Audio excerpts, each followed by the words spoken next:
The wall bracket's mounted, ready to go. So now we just got to place the compressor unit on top of that, and we're off the ground. Mine's pretty good. Minimum clearances for the unit are 150 from the corner and 150 from the rear.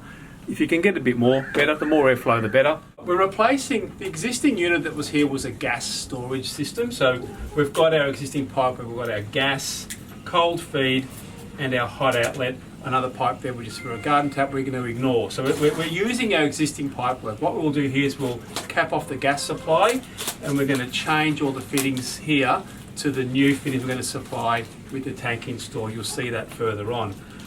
We've also prepared the slab. So we've got the slab on the ground levelled, ready to support the tank, and that's a 600 square slab. Tank's now mounted, sitting on the block, nice and square. You can see it sits nicely up against the wall. Our connections are all on this left-hand side of the tank, ready to connect to the existing pipework.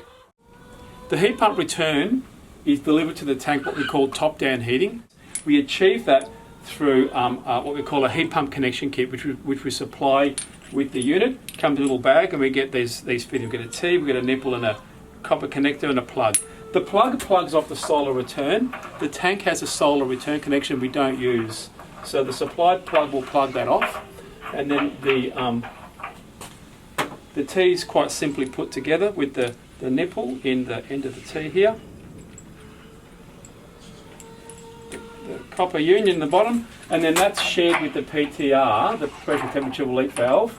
Inside there, we mount the PTR into that fitting, and that's connected into the PTR outlet, and we have a PTR and our heat pump return connection shared with the PTR port. So here we can see the Quickie Kit fittings that are installed into the tank on our outlet, our inlet with our 4-way T, which is going to provide cold connection to the temp valve, which is also supplied part of the kit, and our heat pump flow elbow. We've got these insulated gloves, which are a really good feature on the Quickie Kits, because as you can see, they insulate that fitting perfectly. This is a Reclaim Energy heat pump controller. It's Australian designed and made to Reclaim Energy specifications. The controller is the interface between the storage tank and the heat pump unit.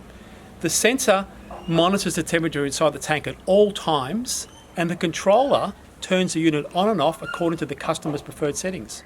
We have two options for mounting the controller. It can be mounted on the wall with some green plugs we've already inserted there, nicely like that. It can also be mounted on the tank. If you mount it on the tank, the screws provided are long enough to go into the tank, and it's not going to pierce it at all.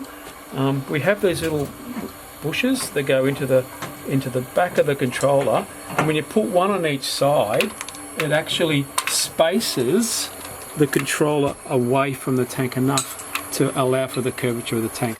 The data cable connects to the heat pump unit in the socket right there. There's a little clip there that supports the data cable. It's very important to run the data cable through that. Push it until you hear a click. And that's the little clip I was telling you about. Very important to attach that properly in there, just to stop the cable being accidentally pulled out. Connecting the sensor into the tank. The sensor well there, you see the bottom connector there. Take the nut off, push it over the probe, and push the probe. Very important to get the probe all the way and as far as it will go. You want to read the body of water inside the tank.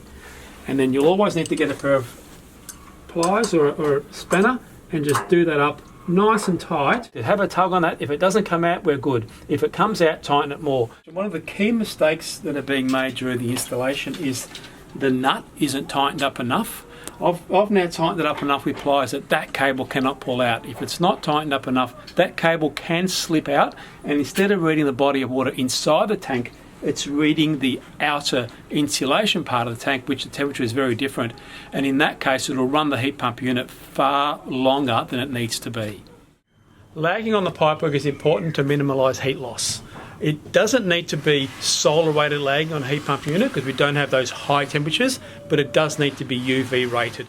So we've got our cold inlet coming into the bottom of the tank. We come up with cold to our tempering valve, hot outlet, cold hot mixing, delivering tempered water to the house. Heat pump flow is at the bottom, works its way to the bottom connection of the heat pump unit. Hot return for the heat pump, which is a constant 63 degrees, is returned back to our storage tank at the top. Top down heating, quick hot water recovery, 50 litres of water, hot in 20 minutes. Well, in this situation, this was a gas unit, so the electrician had to run a line here, which is coming through there, but that power supply down there would normally connect your elements. That would be diverted to supply power to the heat pump unit. We need a power point connection, weatherproof power point to run the controller, and we need an isolator to isolate the unit. The reclaim heat pump unit on average will draw a kilowatt of energy, whereas an electric element is going to be 3.6 kilowatts. An electric element has electrical input of 3.6 kilowatt and a thermal output of 3.6 kilowatt. The reclaim unit will draw a kilowatt of electrical input, but will create a 4.8 kilowatt thermal output, heating the water faster by using less energy.